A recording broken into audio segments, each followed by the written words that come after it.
ಕುದೂರು ನ್ಯೂಸ್ಗೆ ಸ್ವಾಗತ. ನಾನು ನಿಮ್ಮ ಸುದ್ದಿ ಮಿತ್ರ ಕುದೂರು ಮಹೇಶ್. ಮಾಗಡಿ ತಾಲೂಕು ಕುದೂರು ಗ್ರಾಮದಲ್ಲಿ ನರಸಿಂಹಸ್ವಾಮಿ ಜಯಂತಿ ಪ್ರಯುಕ್ತ ಭಾನುವಾರ ಕುದೂರು ಗ್ರಾಮದಲ್ಲಿ ಸುಮಾರು 30 ವರ್ಷಗಳಿಂದ ನೆಲೆ ನಿಂತಿರುವಂತಹ ಶ್ರೀ ಲಕ್ಷ್ಮೀ ನರಸಿಂಹಸ್ವಾಮಿ ದೇವಾಲಯದಲ್ಲಿ ನರಸಿಂಹಸ್ವಾಮಿ ಜಯಂತಿಯನ್ನ ಆಚರಿಸಲಾಯಿತು. ಭಾನುವಾರ ಶ್ರೀ ಲಕ್ಷ್ಮೀ ನರಸಿಂಹಸ್ವಾಮಿ ದೇವಾಲಯದಲ್ಲಿ ನರಸಿಂಹಸ್ವಾಮಿ ಜಯಂತಿ ಪ್ರಯುಕ್ತ ಸುದರ್ಶನ ಹೋಮವನ್ನ ಹಮ್ಮಿಕೊಳ್ಳಲಾಗಿತ್ತು. ದೇವಾಲಯದಲ್ಲಿ ಅರ್ಚಕ ವೃಂದದ ವತಿಯಿಂದ ದೇವರಿಗೆ ವಿಶೇಷವಾದ ಅಭಿಷೇಕ ಅಲಂಕಾರವನ್ನ ಮಾಡಲಾಗಿತ್ತು. ಈ ಕಾರ್ಯಕ್ರಮಕ್ಕೆ ಕುದೂರು ಹಾಗೂ ನಗರ ಪ್ರದೇಶಗಳಿಂದ ಭಕ್ತಾದಿಗಳು ಆಗಮಿಸಿ ದೇವರ ದರ್ಶನವನ್ನು ಪಡೆದರು. ಶ್ರೀ ನರಸಿಂಹಸ್ವಾಮಿ ಜಯಂತಿ ಪ್ರಯುಕ್ತ ಭಾನುವಾರ ಕುದೂರಿನ ಶ್ರೀ ಲಕ್ಷ್ಮೀ ನರಸಿಂಹಸ್ವಾಮಿ ದೇವರಿಗೆ ವಿಶೇಷವಾದ ಹೂವಿನ ಅಲಂಕಾರವನ್ನ ಮಾಡಲಾಗಿತ್ತು.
ನನಗಾದಂತಹ ಅನುಭವ ಅಂದರೆ ನಾನಿಲ್ಲಿ ಬಂದು ಒಂದು 6.5 ವರ್ಷ ಆಯಿತು.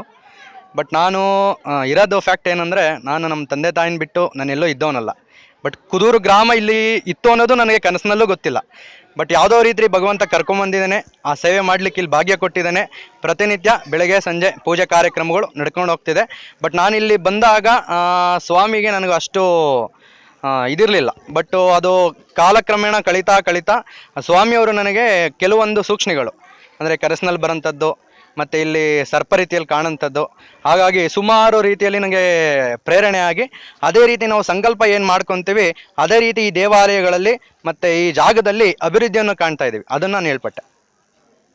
ನಮ್ಮ ತಂದೆಯವರು ತಾಯಿಯವರು ಎಲ್ಲ ಸೇರಿ ಅವ್ರಿಗೆ ಅಪ್ಪಣೆ ಆಗಿ ಈ ಕುದೂರು ಇಲ್ಲಿ ಬಂದು ದೇವಸ್ಥಾನ ಪ್ರತಿಷ್ಠಾಪನೆ ಮಾಡಿ, ಆಮೇಲೆ 30 ವರ್ಷದಿಂದ ನಮ್ಮ ಆತ್ಮಪ್ರಿಯ ಸ್ನೇಹಿತರು, ಆಮೇಲೆ ಭಕ್ತಾದಿಗಳು ರಮೇಶ್ ಅವರು, ಆಮೇಲೆ ಸುಬ್ಬುಕೃಷ್ಣ ಅವರು, ನಾನಾಂತರ ಭಕ್ತಾದಿಗಳು ಎಲ್ಲ ಸೇರಿ ಸೇವೆಗಳು ನಡೆಸ್ತಾ ಇದ್ದಾರೆ. ನಾವು ನಮ್ಮ ತಂಗಿಯವರು ಸೌಮ್ಯ ಅವರು ಎಲ್ಲ ಸೇರಿ ನಮ್ಮ ಕೈಲಿ ಆಗಿದ್ದು ಎತ್ಕಿನ ಸೇವೆ ದೇವರಿಗೆ ಮಾಡ್ತಾ ಇದ್ದೀವಿ. ಅದರಲ್ಲದೆ ಇವಾಗ ಅನ್ಯಂತರ ಭಕ್ತಾದಿಗಳು ಬಂದವರು ಎಲ್ಲ ಸೇರಿ ದೇವರಿಗೆ ನಿರಂತರವಾಗಿ ಸೇವೆ ಮಾಡಲಿ, ವರ್ಷಗಟ್ಲ ಯುಗಗಟ್ಲ ಇದಕ್ಕೆ ಈ ದೇವಸ್ಥಾನ ಅಭಿವೃದ್ಧಿ ಆಗಲಿ ಅಂತ ನಾವು ಕೇಳ್ಕೊಳ್ತೀವಿ, ಜನಗಳನ್ನು ಕೇಳ್ಕೊಳ್ತೀವಿ. ಮುಂದಿನ ದಿನಗಳಲ್ಲಿ ಇವಾಗ ಕುದೂರಲ್ಲಿ ಇರೋ ಜನಗಳೆಲ್ಲ ಸೇರಿ ಆದರೆ ಇಲ್ಲಿ ಬಂದು ಎಲ್ಲ ಕೂಡಿ ನಾವು ಅಭಿವೃದ್ಧಿಗೆ ಈ ಮಂಟಪ ಮುಗಿಸ್ಬೇಕು, ಗೋಪುರಗಳು ಮುಗಿಸ್ಬೇಕು, ಅದಲ್ಲದೆ ಇಲ್ಲಿ ಜನಗಳು ಕೂತ್ಕೊಳ್ಳೋದಕ್ಕೆ ವ್ಯವಸ್ಥೆ ಆಗಬೇಕು. ಅದೆಲ್ಲ ವ್ಯವಸ್ಥೆ ಮಾಡೋಕ್ಕೆ ಬೇಡ್ಕೊಳ್ತಾ ಇದ್ದೀವಿ. ಎಲ್ಲರ ಜನಗಳು ಆಮೇಲೆ ಭಕ್ತಾದಿಗಳು ಒಟ್ಟಿಗೆ ಬಂದು ಇದಕ್ಕೆ ಸಹಕರಿಸಿ ಎಲ್ಲರ ಕಲೆಕ್ಷನ್ ಮಾಡಿ ಇದು ಮಾಡೋಣ.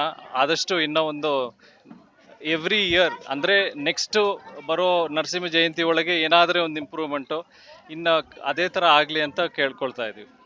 ಸರ್, ಇವತ್ತಿನ ಕಾರ್ಯಕ್ರಮ ಶ್ರೀ ಲಕ್ಷ್ಮೀ ನರಸಿಂಹಸ್ವಾಮಿ ಜಯಂತಿ. ಈ ಜಯಂತಿ ಅಂಗವಾಗಿ ಪ್ರತಿ ವರ್ಷ 30 ವರ್ಷಗಳಿಂದ ಇದೇ ರೀತಿ ಪೂಜೆ, ನೈವೇದ್ಯ, ಪುಷ್ಪಯಾಗ, ಅನ್ನಸಂತರ್ಪಣೆ ಪ್ರತಿಯೊಂದು ನಡೀತಾ ಇದೆ. ಆದರೆ ಈ ಕಾರ್ಯಕ್ರಮ ಇಷ್ಟಕ್ಕೆ ಇರಬಾರ್ದು, ಮತ್ತೆ ಜಾಸ್ತಿ ಆಗ್ತಾ ಇರಬೇಕು, ಉನ್ನತವಾಗಿ ಬೆಳಿಬೇಕು ಅನ್ನೋ ಒಂದು ಉದ್ದೇಶದಿಂದ ನಾವು ನಮ್ಮ ಕುದೂರಿನ ಪ್ರಜೆಗಳಿಗೆ ಒಬ್ಬೊಬ್ಬರು ಒಂದೊಂದು ಕಲ್ಲು ತಂದಿಲ್ಲಿಟ್ಟರೆ ಇಲ್ಲಿ ಕಾಂಪೌಂಡ್ ಆಗುತ್ತೆ, ಒಬ್ಬೊಬ್ಬರು ಒಂದೊಂದು ಇಟ್ಟಿಗೆ ಹಾಕಿದ್ರೆ ಸ್ವಾಮಿ ಗೋಪುರ ಆಗುತ್ತೆ. ಇಲ್ಲಿ ಯಾರೂ ನೀವು ದುಡ್ಡು ಕೊಡಿ ಅಂತ ನಾವು ಯಾರನ್ನೂ ಕೇಳಲ್ಲ. ಪ್ರತಿಯೊಬ್ಬರು ಅವ್ರವ್ರ ಕೈಯಲ್ಲಾಗಿದ್ದ ಸಹಾಯ, ಒಬ್ಬರು ಸಿಮೆಂಟು, ಒಬ್ಬರು ಮರಳು, ಒಬ್ಬರು ಕಲ್ಲು, ಒಬ್ಬರು ಜಲ್ಲಿ, ಈ ಥರ ಕೊಟ್ಟರೆ ನಿಮ್ಮ ದೇವಸ್ಥಾನ, ನಿಮ್ಮ ಸ್ವಾಮಿ. ನಾವು ಬೆಂಗಳೂರಿಂದ ಬರ್ತೀವಿ, ಹೊರಟೋಗ್ತೀವಿ. ನೀವು 24 ಗಂಟೆ ಇರೋದು ನಿಮ್ಮ ಸ್ವಾಮಿ ಜೊತೆ, ನಿಮ್ಮ ಸ್ವಾಮಿ ಇರ್ತಾನೆ.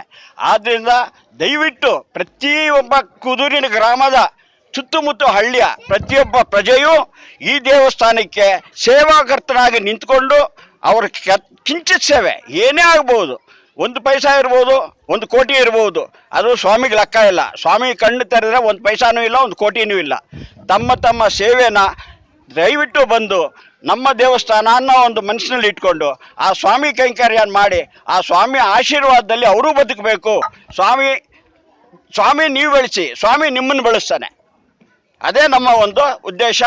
ಇಷ್ಟೆಲ್ಲ ಕೇಳ್ಕೊಂಡ್ಮೇಲೆ ಪ್ರತಿಯೊಬ್ಬರು ನಾಳೆಯಿಂದನೇ ಆ ಕಾರ್ಯಕ್ರಮ ಶುರು ಮಾಡ್ತೀರ ಅನ್ನೋ ಒಂದು ಮನಸ್ಸಿನಲ್ಲಿ ಇಟ್ಕೊಂಡು ನಿಮ್ಮೆಲ್ಲರಿಗೂ ಒಂದು ಚಿಕ್ಕ ಕೋರಿಕೆ ಮಾಡಿ ಈ ಒಂದು 2 ಮಾತನ್ನು ನಾನು ಮುಗಿಸ್ತೀನಿ. ಹೌದು, ಹೌದು.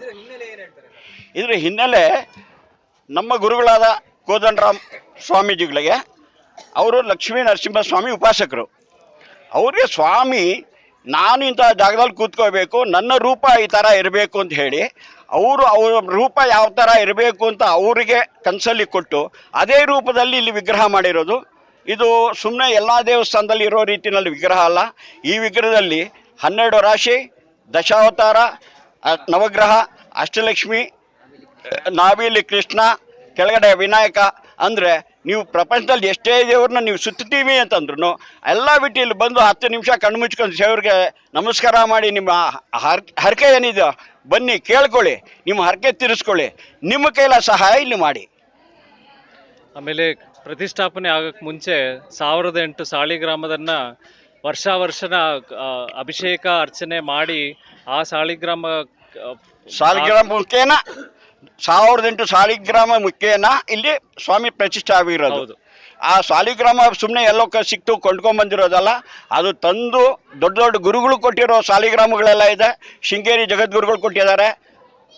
ಇದರಲ್ಲಿ ಕಂಚಿ ಕಾಮಕೋಟಿ ಅವರು ದೊಡ್ಡವರು, ಇವಾಗಿನವರಲ್ಲ, ಅವರು ಕೊಟ್ಟಿರೋ ಸಾಲಿಗ್ರಾಮಗಳು ಪ್ರತಿಯೊಂದು ನಿತ್ಯ ಪೂಜೆ ಮಾಡಿ ಇಲ್ಲಿ ಅದಕ್ಕೆ ಅಭಿಷೇಕಗಳು ಅರ್ಚನೆಗಳು ಪ್ರತಿಯೊಂದು ಮಾಡಿ ಆಮೇಲೆ ಅದಕ್ಕೆ ಸ್ವಾಮಿಗೆ ಪ್ರತಿಷ್ಠಾಪನೆಗೆ ನಾವು ಉಪಯೋಗಿಸಿರೋದು. ಕೆಲವು ಸಾಲಿಗ್ರಾಮಲೆಲ್ಲ ಗಂಡಕಿ ನದಿ ನೇಪಾಳದಿಂದ ಬಂದು ಅಲ್ಲಿ ಪರಿಚಯ ಇದ್ದವರು ಗುರುಗಳೆಲ್ಲ ಸೇರಿ ಅಲ್ಲಿಂದ ಬೆಂಗಳೂರಿಗೆ ಕರೆಸ್ಕೊಟ್ಟು ಅದನ್ನು ಪೂಜೆಯಲ್ಲಿಟ್ಟು ಅದಾದಮೇಲೆ ಪ್ರತಿಷ್ಠಾಪನೆ ಮಾಡೋಕ್ಕೆ ಮುಂಚೆ ದೇವ್ರ ಕೆಳಗಡೆ ಸೇರಿಸಿದ್ದೀವಿ.